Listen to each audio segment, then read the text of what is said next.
dos termos que a gente assina ali nas redes sociais, a gente acaba assinalando, é os nossos dados, é um termo que a gente precisa ler, mas acaba passando despercebido, só assinalamos e nem verificamos certinho as famosas letras miúdas. E o que a LGPD vai nos ajudar na proteção dos dados pessoais a partir de agosto deste ano? Bom, inicialmente cumpre destacar que a LGPD ela não é uma lei que vai ser interpretada de forma isolada, né? Nós temos um Código de Defesa do Consumidor, que regula também relações jurídicas de consumo, nós temos o Marco Civil da Internet, nós temos a lei do chamado Banco de Dados Positivo. Então todas essas normas, de alguma forma, devem ser interpretadas conjuntamente para se entender melhor a LGPD. Pois bem, com relação ao termo que você questionou, primeiro ponto é que não se recomenda assinar sem ler, né? É certo que é um termo de adesão, você só tem uma alternativa, ou aceita, né, ou não contrata. O segundo ponto é que esse termo, mesmo sendo de adesão, ele tem que ter cláusulas muito claras do que vai ser, de como esses dados que você está passando para essa pessoa, como eles poderão ser trabalhados. Ou seja, eu, quando autorizo, eu tenho o direito de saber qual a finalidade que será dada a esses dados. Então isso tem que vir de uma forma muito clara. E clara no sentido de que qualquer pessoa, independentemente do grau de instrução, possa compreender exatamente o alcance daqueles dados. Então esse é um ponto importante. Então, dando um exemplo aí do dia a dia, quando a gente chega até um hospital e faz todo o atendimento médico, querendo ou não, a gente é obrigado a fornecer os nossos dados pessoais.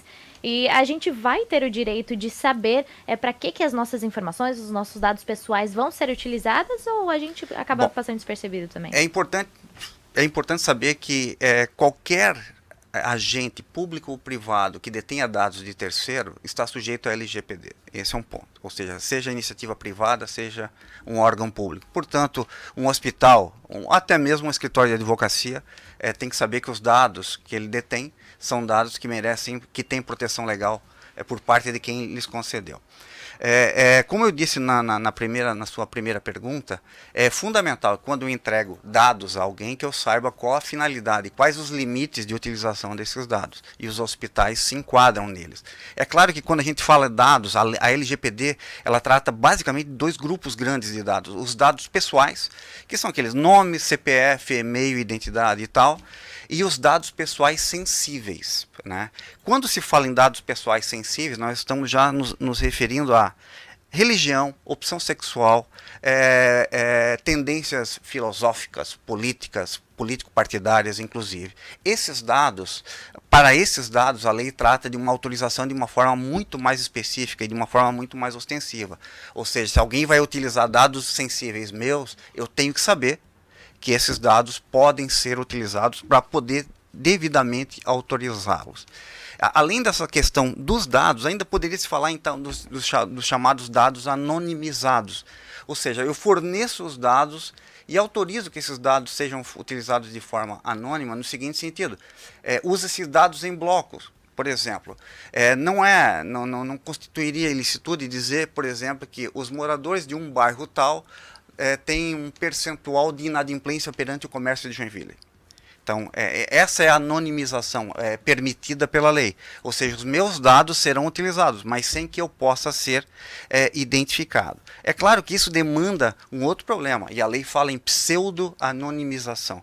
Ou seja, faz-se um refino da informação de forma tal que, mesmo que não me identifique pelo nome, me identifique dado o refino da pesquisa. Por exemplo, no centro de Joinville, o percentual de inadimplência é de 30%. Agora, no edifício Turim, 8º andar, na sala de gravação, neste momento, o índice de inadimplemento é de 100%. O exemplo é bem exótico, mas ele mostra, não precisa falar o nome de ninguém, mas nós estamos aqui em 3 e é fácil saber que nós 3 estaríamos inadimplentes. Então, o exemplo ele ilustra, né, apesar de ser um pouco exótico, ele ilustra essa questão da pseudo-anonimização, ou seja, a lei prevê essa hipótese, e é importante ficar atento a isso aí também. E há uma outra questão importante também, é que alguns dados eles podem ser, independentemente de autorização, utilizados para pesquisa de saúde pública, por exemplo, desde que preservada a anonimização. Então isso é importante falar. E, por exemplo, vai ter alguma agência reguladora dessa situação que vai até as empresas e vai fiscalizar caso esteja irregular? Ou... Tudo Sim. de acordo? A LGPD, ela prevê, não uma agência, ela prevê uma autoridade que faz o papel de uma agência reguladora, né? Uma autoridade nacional de proteção de dados. Então, uma autoridade nacional, ela é prevista, é formada por alguns órgãos, um órgão diretor de 5 pessoas, todos nomeados pelo presidente da República, aprovados posteriormente, indicados pelo presidente da República e aprovados pelo Senado, e existe um conselho, uma ouvidoria, uma corregedoria. Esse conselho é composto por 21 pessoas, representantes da sociedade civil também, representantes de órgãos estatais e tudo mais. E essa autoridade, ela tem, a lei prevê expressamente 24 funções ou deveres, né? Dentre os quais eu destaco, né, zelar pela proteção de dados pessoais, ou seja, ela regula e fiscaliza, né?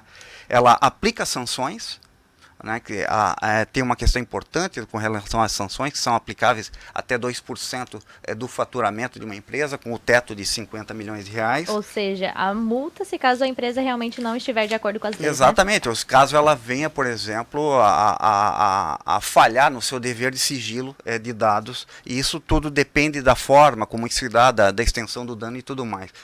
Promover também na população uma consciência de proteção de dados, ou seja, assim como o Código de Defesa do Consumidor prevê, né, que a lei, o Código previa instituir uma política nacional de relação de consumo, a mesma coisa a LGPD pretende, e essa autoridade ela tem essa função. Também, além de elaborar relatórios de gestão anual, dizendo o que aconteceu, quantos problemas ocorreram, o que foi feito de sanção e tudo mais, dentre tantas outras funções. Bom, realmente esse é um assunto muito extenso, que querendo ou não a gente indica para todas as empresas e até mesmo pessoa física procurar saber mais nos sites e tudo mais sobre a LGPD, para saber que em agosto desse ano vai entrar em vigor, então todo mundo precisa saber detalhadamente. E para a gente finalizar, por exemplo, eu sou uma empresa e logo em agosto já está aí, está chegando os próximos meses, quais que são os primeiros passos que eu devo tomar para estar de acordo com essa fiscalização da LGPD? Bom, primeiro ponto a ser levado em conta pelas pessoas jurídicas é que a obrigação delas de preservação de dados pessoais ou pessoais sensíveis é uma obrigação de resultado.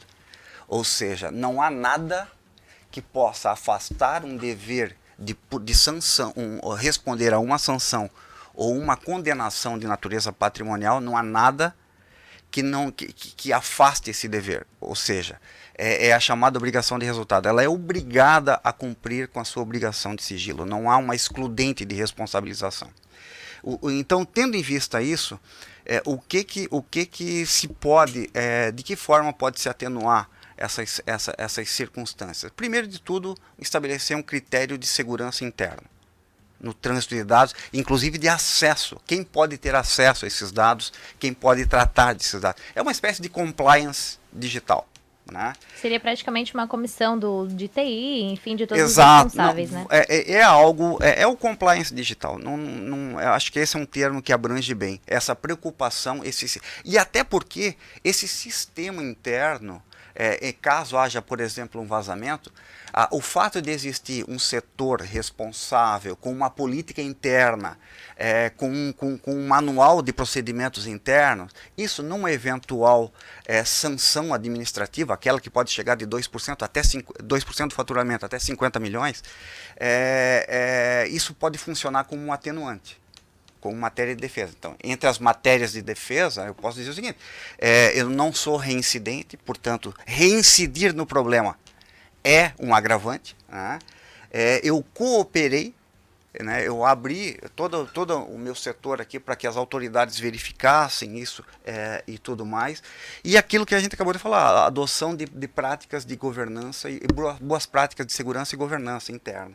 Então, e também, ocorrido o problema, demonstrar que a pessoa jurídica ela tem uma estratégia de medidas de correção naquele problema. E além de uma comissão, um setor responsável por esses dados, também é importante fazer um treinamento com todos os funcionários, né? Aliás, porque todos os funcionários estão mexendo com dados, tanto de pessoa jurídica como pessoa física. Então é importante todo mundo saber e ter essa consciência para a empresa também, né? Sem dúvida, é uma mudança de cultura.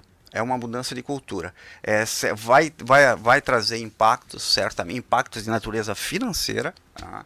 Certamente trará, mas a lei está aí e entra em vigor, salvo alguma alteração, entra em vigor em agosto desse ano e realmente vai trazer impacto a todas as atividades. Por exemplo, eu sou advogado, meu celular, eu posso ter acesso a dados do meu cliente no computador do meu escritório. Eu tenho que tomar os devidos cuidados para que isso não ocorra. Por exemplo, a questão pessoal, né? Eu já não acesso mais internet pública, porque eu tenho receio de que possa ter alguma intervenção, né, de terceiro, algum hacker, alguma coisa desse tipo. Então, essa é uma preocupação que todos nós devemos ter, né? E ainda mais essas pessoas sujeitas a tratamento de dados e tudo mais. Então deixamos aí o aviso, né, tanto para pessoa jurídica como para pessoa física. Essa LGPD, Lei Geral de Proteção de Dados, vem para todo mundo, tanto para fiscalizar como para proteger. Quero agradecer a sua presença aqui, Dr. Zuel. Claro, sempre as portas da Jovem